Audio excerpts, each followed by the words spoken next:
শুরুর দিকের দর্শনার্থী খরা কাটিয়ে জমজমাট হয়ে উঠেছে ঢাকা আন্তর্জাতিক বাণিজ্য মেলার ২৯তম আসর।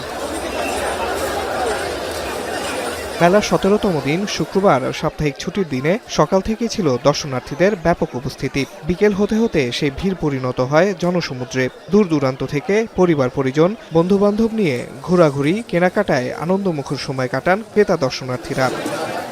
আমরা পুরান ঢাকা লালবাগ থেকে আসছি, আমাদের ভাই বোন নিয়ে সবাই যেতে বাগরি জামাই নিয়ে সবাই একসাথে আসছি আন্তর্জাতিক বাণিজ্য মেলা দেখতে। মেলায় আমার মা বাবা ভাই বোনদের সাথে আসছি। মেলায় আমরা অনেক কিছু কেনাকাটা করছি। মেলা খুব ভালো, কিন্তু প্রচন্ড ভিড়, অনেক মানুষ, আর ঢাকা থেকে এখানে আসতে অনেক কষ্ট হয়।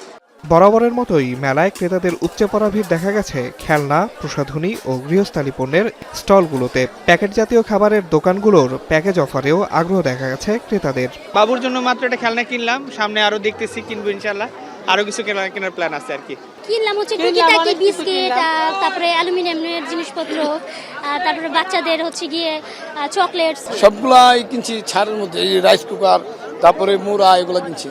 এদিন ক্রেতাদের উপচে পড়া ভিড়ে হাসি ফোটে বিক্রেতাদের মুখেও। ক্রেতাদের আকৃষ্ট করতে দিচ্ছেন নতুন নতুন ছাড়।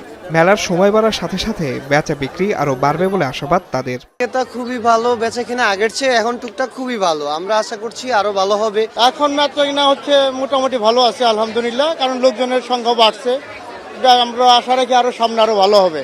দর্শনার্থী আজ কয়েকদিন যাবত একটু বাড়ছে।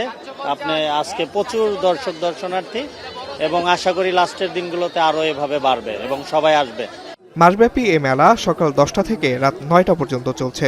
তবে সাপ্তাহিক ছুটির দিনে খোলা থাকে রাত 10টা পর্যন্ত। আসিফ ইকবাল খান, এখন, ঢাকা।